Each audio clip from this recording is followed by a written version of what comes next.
Hello दोस्तों, स्वागत है आपका हमारे यूट्यूब चैनल में। और आज हम लोग पढ़ने जा रहे हैं वायुमंडल। तो वायुमंडल में पहले हम लोग नोट्स पढ़ लेंगे, फिर उसके बाद में इससे संबंधित प्रश्नोत्तरी लगाएंगे। पिछले 3 वीडियो बनाए हैं, आपको बहुत अच्छा रिस्पांस मिला। आप लोगों को बहुत अच्छे समझ में भी आ रहा है और आप बहुत अच्छे अच्छे क्वेश्चनों का जवाब भी दे रहे हैं। ठीक है, तो हम लोग पढ़ते हैं वायुमंडल। तो रासायनिक संगठन के आधार पर पदार्थ को तत्व, यौगिक और मिश्रण के रूप में वर्गीकृत किया जा सकता है। ठीक है, तो आपको ध्यान का रखना, जैसे मान लो कोई पदार्थ है। ठीक है, तो कोई पदार्थ है, या तो वो तत्व है, या तो यौगिक है, या तो वो मिश्रण है। ठीक है, जब एक ही प्रकार के परमाणु होते हैं तो वो तत्व होता है, जब एक या दो प्रकार के परमाणु होते हैं तो यौगिक होता है, और जब कई प्रकार के परमाणु होते हैं तो वो मिश्रण होता है। तो ठीक है, तो ये किसी भी पदार्थ को 3 रूप में उसके परमाणु के आधार पर विभाजित किया जाता है। आपने केमिस्ट्री में पढ़ा होगा। ठीक है, तत्व पदार्थ का साधारण रूप होता है, साधारण रूप होता है। ठीक है, जिसमें रासायनिक या भौतिक विधियों द्वारा आगे उपविभाजित नहीं किया जा सकता है। ठीक है, यौगिक क्या होता है? ऐसा पदार्थ जिसमें दो या दो से अधिक तत्व द्रव्यमान के एक स्थिर अनुपात में संयोजित होते हैं। और मिश्रण एक ऐसा पदार्थ होता है जिसमें दो या दो से अधिक तत्व यौगिक किसी भी अनुपात से साधारण यानी साधारण रूप से मिश्रित होते हैं। ठीक है, आप समझ गए? समझ गए? तो आगे हम लोग पढ़ते हैं विभिन्न गैसों का मिश्रण। वायु क्या है? विभिन्न गैसों का मिश्रण है।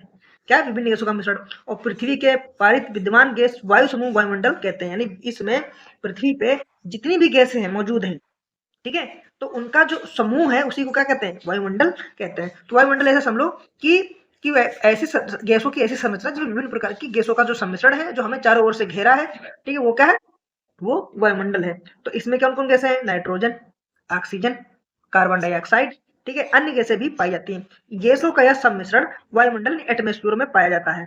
शुष्क वायु में घनत्व के अनुसार सर्वाधिक मात्रा में नाइट्रोजन होती है। तो आपको अब ध्यान क्या रखना है कि शुष्क वायु में घनत्व के अनुसार सर्वाधिक मात्रा किसकी होती है? तो नाइट्रोजन की होती है। अब हम लोग देखो इनकी मात्राएं देख लेते हैं।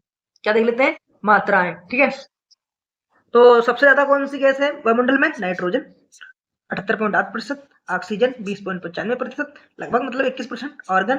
ठीक है, तो 0.93%, कार्बन डाइऑक्साइड 0.3 यानी 6%, नियॉन 0.002%, हीलियम 0.005%, क्रिप्टॉन 0.001%, हाइड्रोजन 0.00005%, जियोन आपकी जाएगी 0.9। तो दोस्तों देखो, अब यहाँ पर एक डाटा आपको थोड़ा कठिन पड़ेगा, तो आपको डाटा याद नहीं रखना। आप देखो क्या करो, ये कितनी कैसे 1 2 3 4 5 6 7 8 9। ठीक है, ठीक है, तो आप ये शुरू की ऊपर की 4 याद रखो, ऊपर की 4 आप गैसों की याद रखो।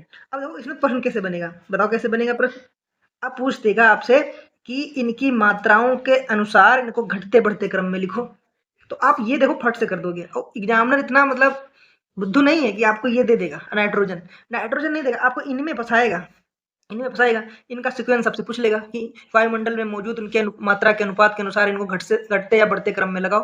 तो आपको ऐसे क्वेश्चन आ जाएंगे। ठीक है, और आते हैं पीसीस में क्वेश्चन भाई, आते हैं। ठीक है, तो इसमें आप ये ध्यान रखिएगा, देखो नाइट्रोजन, ऑक्सीजन, आर्गन, कार्बन डाई, ये तो आपको याद है, ये ध्यान रखिएगा। ठीक है, इनका प्रतिशत भी याद आ सकता, मिलान करने के लिए आएगा, लेकिन इतना सरल नहीं डालेगा, तो इनका सीक्वेंस लगाने के लिए आएगा।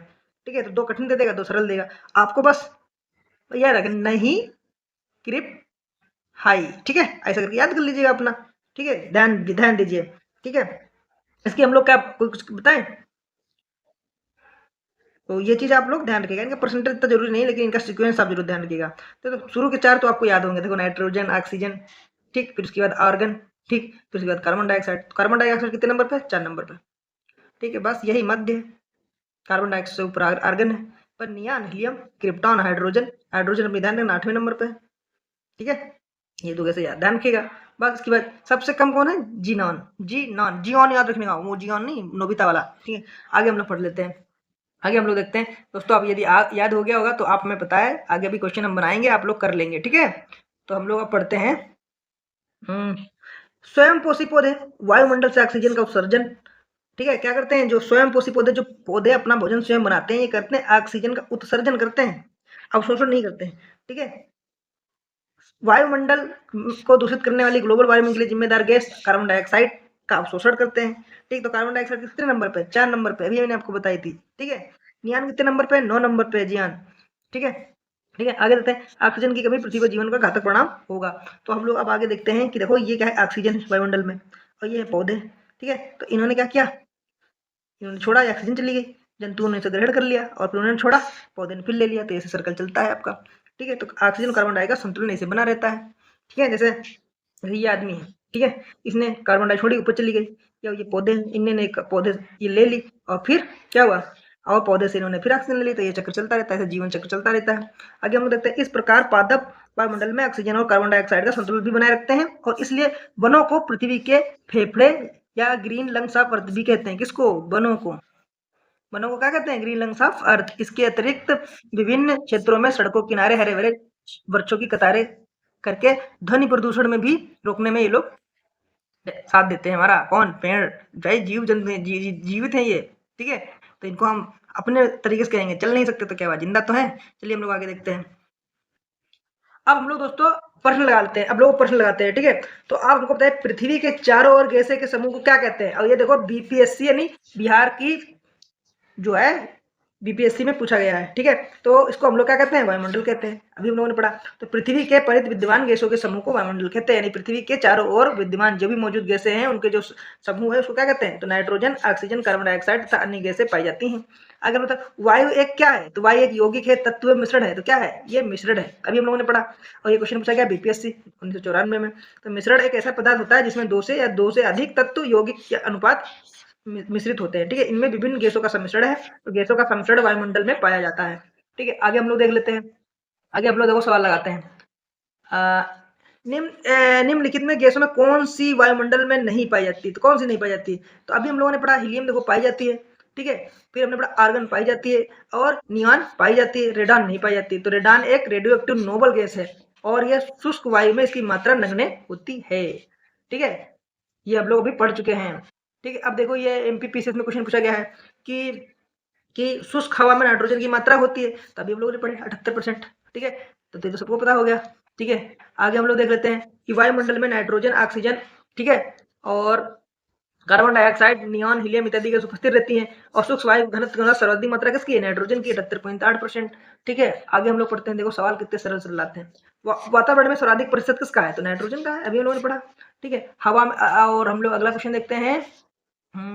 ये देखो, तो हवा में गैस की सबसे मात्रा मात्रा किसकी है? नाइट्रोजन की। अब देखो सरल सरल क्वेश्चन आते हैं, ठीक है। आगे हम लोग देखते हैं, पढ़ते हैं। सातवां प्रश्न हम लोग देते हैं कि यदि पृथ्वी पर पाई जाने वाली वनस्पतियां, पेड़ पौधे समाप्त हो जाए तो किस गैस की कमी हो जाएगी?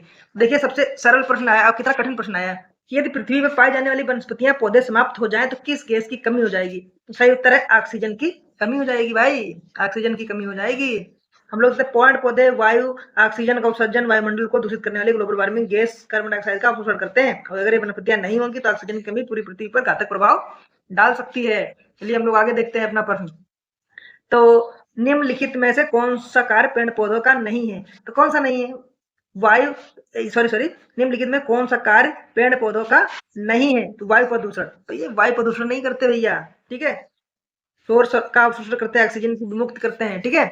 आगे हम लोग देखते हैं कि पेड़ पौधे कार्बन डाइऑक्साइड का अवशोषण कर ऑक्सीजन की विमुक्ति करते हैं। विभिन्न क्षेत्रों में सड़कों किनारे हरे वृक्षों की कतारें खड़ी ध्वनि प्रदूषण से बचा जा सकता है। पेड़ पौधे वायु प्रदूषण नहीं करते हैं, अपितु प्रदूषण को रोकथाम करते हैं। तो दोस्तों ये कैसा लगा हमारा वीडियो? 10 मिनट का वीडियो, एक टॉपिक, हर एक वीडियो में एक टॉपिक कवर करेंगे, उससे संबंधित क्वेश्चन आंसर लगाएंगे जो अभी तक क्वेश्चन पूछे गए हुए हैं। अगला हम लोग जो टॉपिक पढ़ेंगे अगले वीडियो में, वो पढ़ेंगे पर्यावरण की सुरक्षा। तब तक के लिए आप लोग अपना ख्याल रखिए, बाय बाय, टेक केयर।